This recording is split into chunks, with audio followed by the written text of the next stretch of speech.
Kama ni mara yako ya kwanza unatembelea chaneli yetu ya Top 5 Media, tunakuomba ubonyeze neno subscribe, kisha kwa chini itatokea alama ya kengele. Tunakuomba ubonyeze kengele hiyo ili uwe wa kwanza kupokea taarifa katika chaneli yetu. Asante.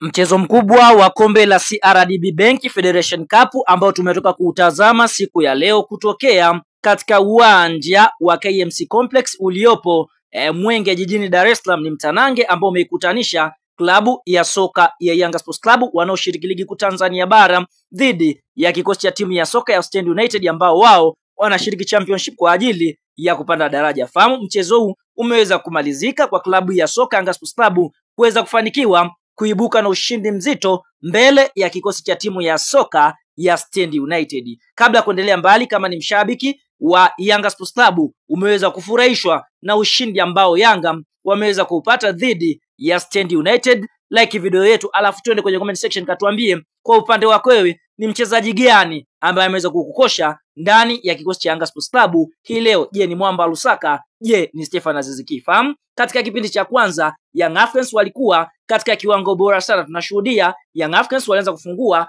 akaunti ya magoli katika dakika ya 16 kupitia kwa Mwamba Stefan Aziz Ki, lakini dakika ya 20 Nixon Clement Kibabage akipokea pasi safi iliyopigwa na Mwamba Stefan Aziz Ki akaweza kuiandikia klabu ya soka ya Yanga bao la pili. Bao la tatu la Yanga limefungwa katika dakika ya 32 kupitia kwa Mwamba Lusaka. Alikuwa katika utulivu wa hali ya juu kisha kumchambua beki wa klabu ya soka ya Stand United na kuweza kuiandikia Young Africans bao la tatu, huku bao la 4 likifungwa na Mwamba Lusaka tena katika dakika ya 40. Kwa tunaona mpaka mpira unaelekea half time, basi Young Africans alikuwa kifua mbele kwa mabao 4-0. Katika kipindi cha pili Stand United dakika 50 waweza kupata bao la kufutia machozi kupitia kwa Frank Hamisi, mchezaji ambaye ameweza kufunga goli kiufundi kweli kweli, lakini ashuhudia Young Africans katika dakika ya 52 kupitia kwa Stefan Aziz Ki, Mwamba kweli kweli, huyu akaweza kuiandikia Young Africans bao la 5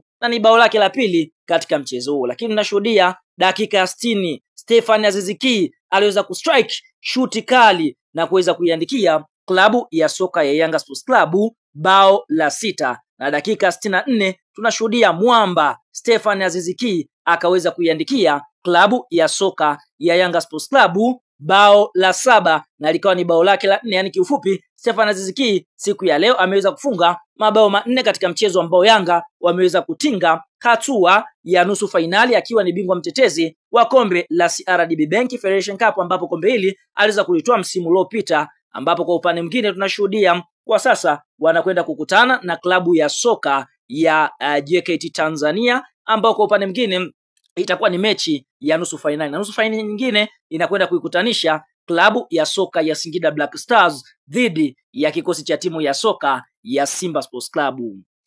Sasa mara baada ya mchezo wa Yanga Sports Club na kikosi cha timu ya soka ya Stand United kumalizika na klabu ya soka ya Yanga Sports Club kuweza kufanikiwa kuibuka na ushindi wa mabao 8-1 dhidi ya kikosi cha timu ya soka ya Stand United kupitia meneja habari na mawasiliano wa klabu ya soka ya Simba Sports Club ameweza kutuma kijembe kizito kwa klabu ya soka Yanga Sports Club. Ahmed Ali anasemaje? Anasema hivi, cha kwanza ameweza kuposti goli ambalo wameweza kulifunga Stand United, kisha akaandika hivi: aliyemuonjesha Diara utamu wa kuachia kila mechi nani?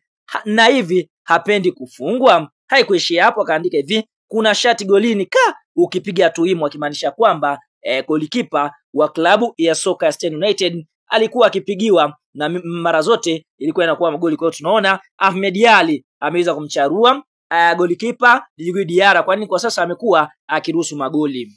Kuna wataalamu wa tiba za asili, lakini Sheisa Sultan ndiyo kiboko yao. Kutana na Sheisa Sultan kwa huduma zifuatazo: kusafisha nyota, matatizo ya uzazi, mvuto wa biashara, kuondoa nguvu za giza, kurejesha nguvu za kiume, kukomesha usaliti kwenye ndoa, kushinda bahati nasibu. Jinsi ya kuwasiliana na Sheisa Sultan: unaweza kumpigia simu namba 0756465818 au 0680476277. Pia unaweza kumtafuta kupitia WhatsApp kwa namba hizo hizo. Mpigie muda wote Sheisa Sultan ili utibiwe. Hakika Sheisa Sultan ndiyo kiboko yao.